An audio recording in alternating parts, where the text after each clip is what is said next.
In the beginning of Mod 9, we first want to look at remembering the Pythagorean theorem. X squared plus y squared equals z squared, where x and y are the legs of the right triangle and z is the hypotenuse of the right triangle.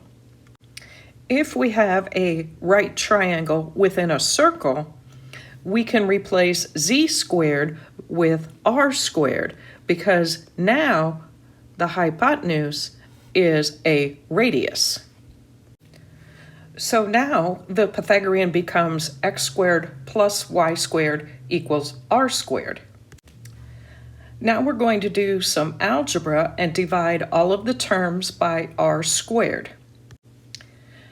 If we use the definition of sine and cosine and simplify the last term, we now have cosine squared because x over r is cosine, so x squared over r squared is cosine squared.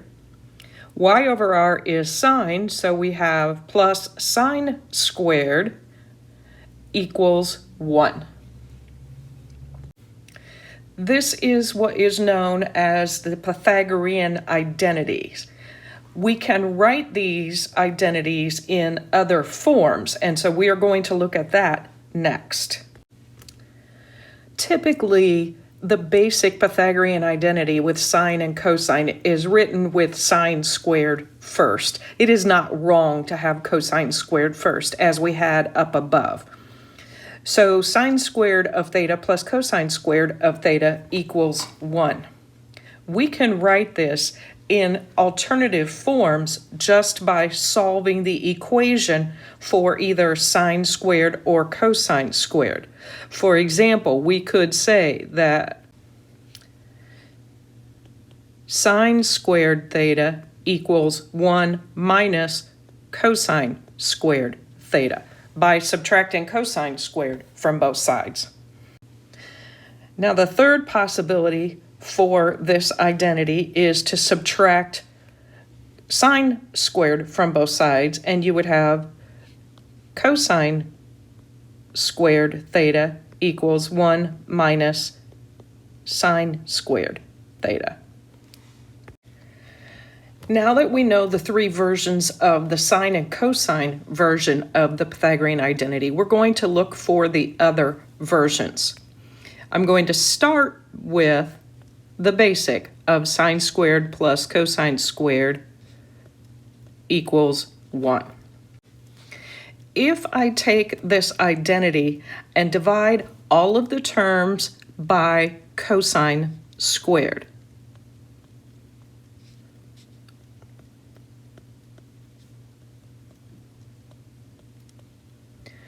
well, sine over cosine is tangent, so sine squared over cosine squared becomes tangent squared of theta. Cosine squared over itself is 1, and 1 over cosine, remember that's the reciprocal of cosine, so that would be secant squared of theta. So this is our second possible Pythagorean identity. It too can be written in alternate forms by solving it differently. One alternate form would be tangent squared theta equals secant squared theta minus 1. And the other alternate form would be 1 equals secant squared theta minus tangent squared theta. Now we're going to do the same idea. We're going to go back to the original of sine squared theta plus cosine squared theta equals 1. And this time, instead of dividing all the terms by cosine squared, we're going to divide all the terms by sine squared.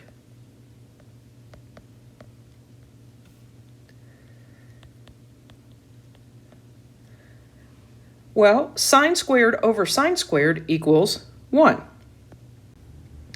Cosine over sine equals cotangent, so cosine squared over sine squared is cotangent squared.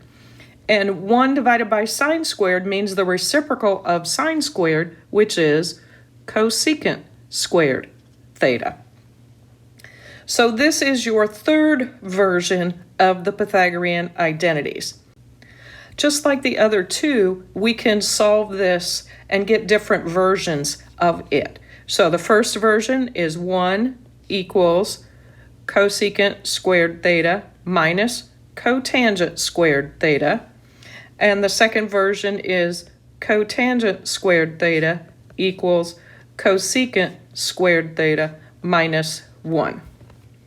What helps me remember on these other formats of the Pythagorean identity, which ones go together, is that the co-functions go together. So cosecant goes with cotangent as an identity. This screen is just a list of all the identities that we have. The reciprocals, the quotients, and the even odds we have already talked about. They are just retyped out for you here. And then the Pythagoreans are the newest ones, and they are on the bottom. You do not have to have any of these memorized. When it comes time for a quiz or a test, I will give you a formula page. On example 1, we are told to simplify. Use algebra and fundamental trig identities. Your answer should be a number or a single trig function. The first problem we're going to do is cosine of x times secant of x over tangent of x. Remember that secant is 1 over cosine. And we still have that over tangent. But when I take cosine times 1 over cosine, that equals 1. So we are left with 1 over the tangent of x, and that is cotangent of x. On example B, we have the quantity of 1 plus cotangent squared times cosine squared. One of the things that you need to look for when you are doing this kind of problem is when you have squared trig functions, is there a Pythagorean identity in there somewhere? And when we look at this quantity, that is one of the versions of the Pythagorean identity with cotangent and cosecant.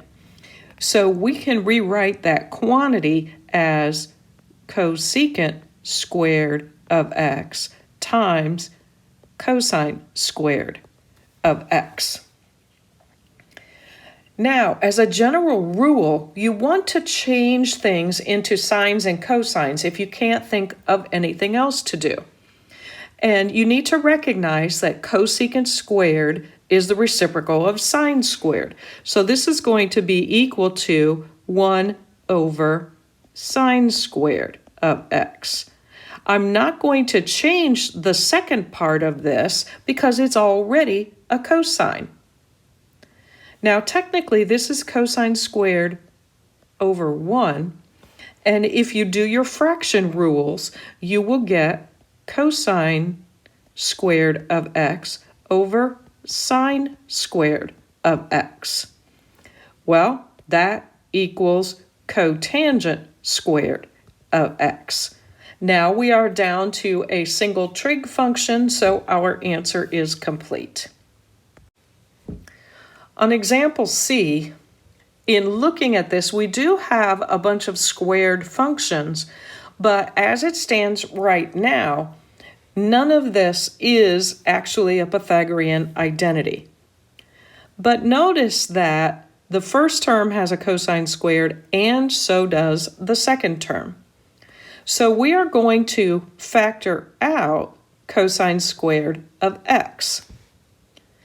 If we do that, from the first term, taking cosine squared divided by cosine squared, you're going to be left with 1 minus From the second term, you will be left with the sine squared of x.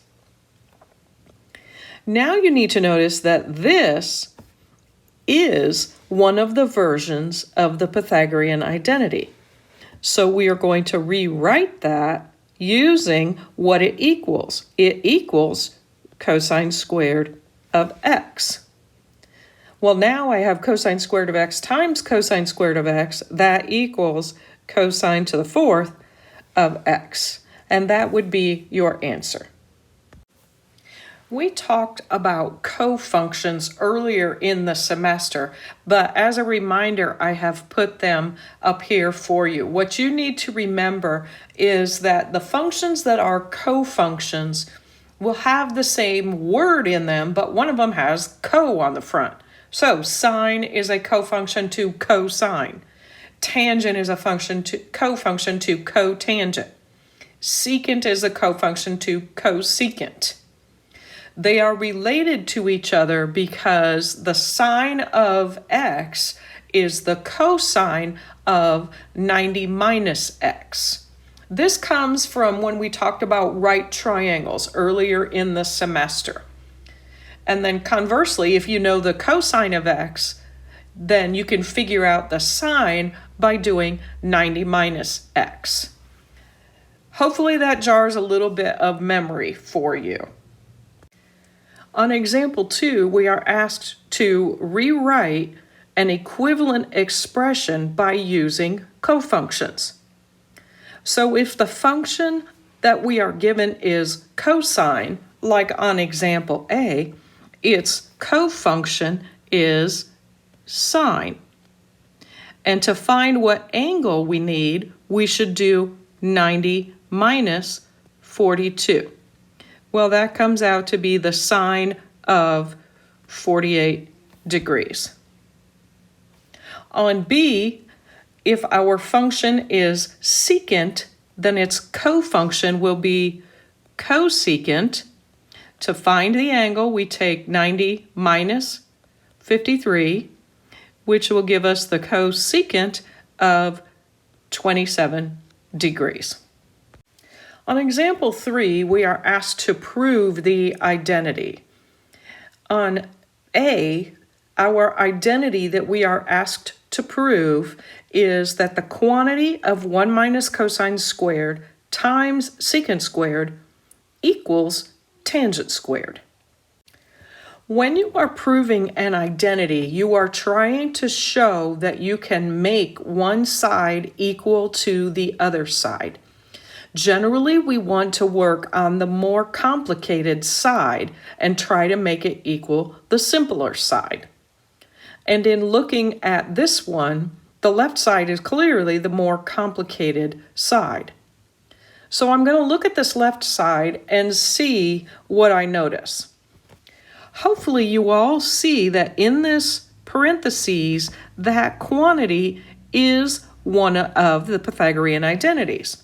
So the first thing I'm going to do is take that and rewrite it as sine squared of x. Another thing that you want to do frequently is rewrite the functions as sines or cosines. So when I look at this secant squared, I remember, wait a minute, that is the reciprocal of cosine. So I'm going to rewrite the secant squared as 1 over the cosine squared of x. And we're trying to get this to equal tangent squared. Well, if I use fraction rules, if I take sine squared of x, which is technically over a 1, and multiply those fractions, taking the top times the top and the bottom times the bottom, I get sine squared of x over cosine squared of x. We always write equals when we finish to say that we're still saying this equals the other side. But what do you know about sine over cosine? It's tangent. So sine squared over cosine squared is tangent squared of x, and that equals tangent squared of x, so our proof is complete. On example B, we are trying to prove that sine squared of x minus cosine squared of x equals 1 minus 2 cosine squared of x. On this one, I wouldn't necessarily say that one side is more complicated than the other. But when I look at the right side, the only function on the right side is a cosine squared. So what I'm going to do then is work on the left side and try to get rid of the sine squared and make it into a cosine squared somehow. We know from the Pythagorean identities that sine squared equals 1 minus cosine squared. So I'm just replacing sine squared with what it's equal to. Now finish writing your left side. You're going to have minus cosine squared of x equals, well, now look, I have negative cosine squared, negative cosine squared. If I combine my like terms, I have 1 minus 2 cosine squared of x, which equals what we had on the right side originally, so our proof is complete. On example C, we want to prove that the secant squared of x plus the cosecant squared of x equals the secant squared of x times the cosecant squared of x. Again, there isn't particularly one side that's more complicated than the other. And when I look at these functions, I have secant squared and cosecant squared. They are not in a Pythagorean identity together at all. So trying to use a Pythagorean identity will not help me here. So then the other fallback to try is let's rewrite them using sines and cosines. I know that secant squared can be rewritten as 1 over cosine squared. And I know cosecant squared can be written as 1 over sine squared of x. So at this point, this is all still equal. It's just looking different. When you are adding fractions, remember that you have to have a common denominator. If your denominators are completely different, then your LCD is the two denominators multiplied by each other. So our LCD is going to be cosine squared of x times sine squared of x. What that means for the first fraction is that we need to take it times sine squared of x, top and bottom,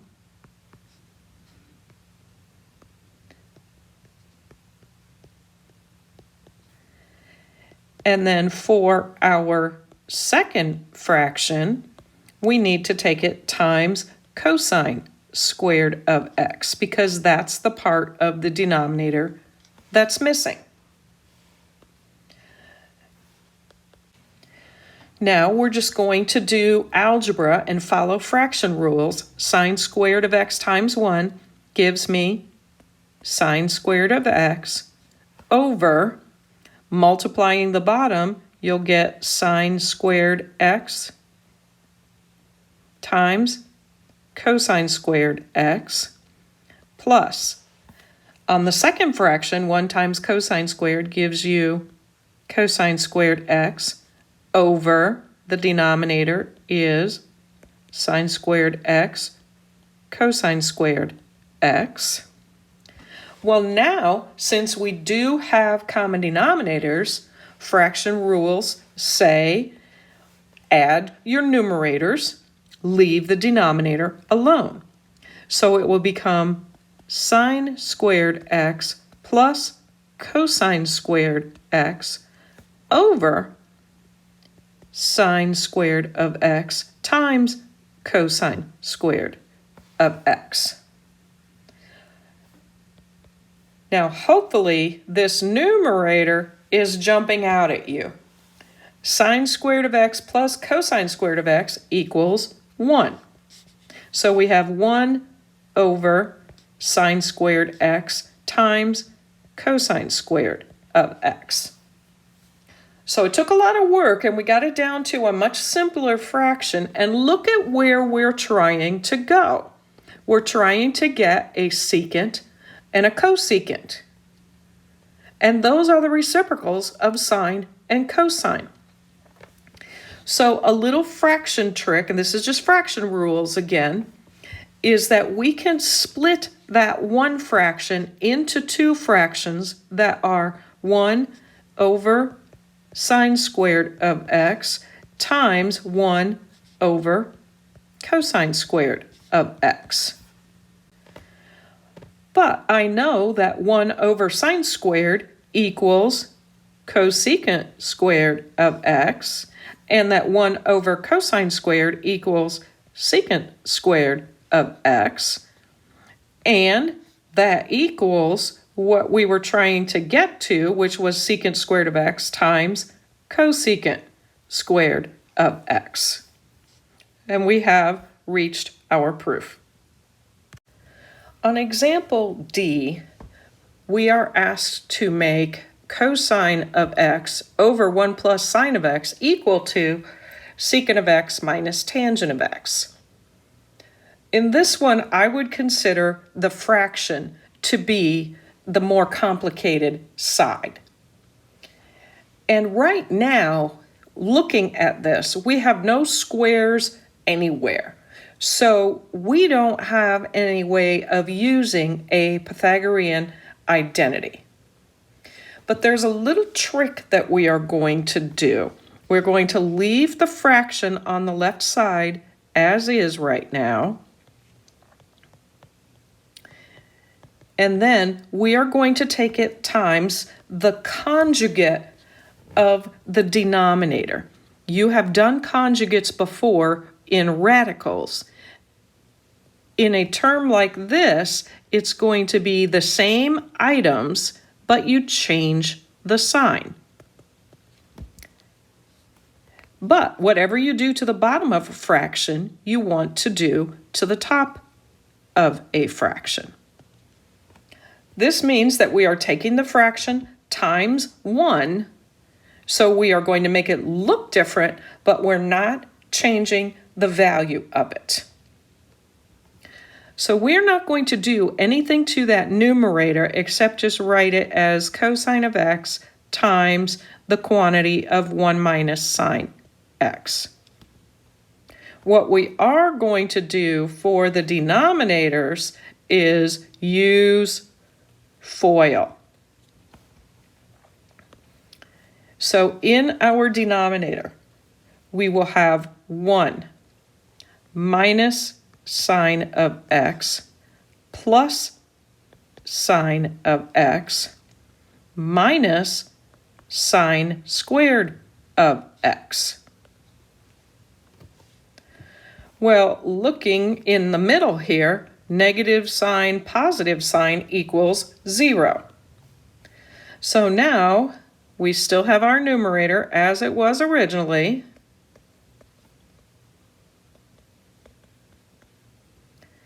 And our denominator simplifies to become 1 minus sine squared of x. Now we do have a squared that is a Pythagorean identity, so we are going to replace that denominator with what it's equal to. So we're going to have cosine of x times 1 minus sine of x over cosine squared of x. Well, now I can simplify the cosines. I'm going to take out the one that's on top and one of the two that's in the denominator. So now I have 1 minus sine of x over cosine of x.